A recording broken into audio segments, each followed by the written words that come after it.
నలుగురు ఆనందిస్తే 100 మంది ఏడుస్తారు. దేని గురించి అనుకుంటున్నారు? మనం ఏదన్నా ఇల్లు కొనుక్కున్నామో లేదో గోల్డ్ కొనుక్కున్నామో మనం ఏమనుకుంటాం?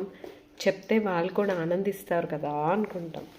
లేదో నేను కొనుక్కున్నాను గ్రేట్గా వాళ్ళకి తెలియాలి అని చెప్తాం.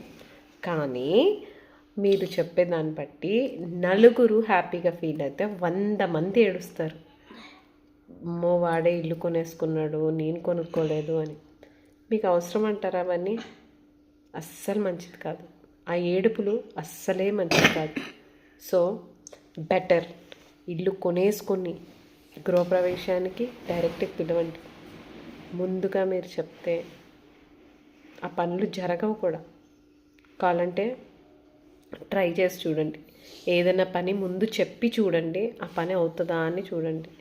చెప్పకుండా అదే పని చేయండి, ఎంత ఫాస్ట్గా అవుతుందో చూడండి.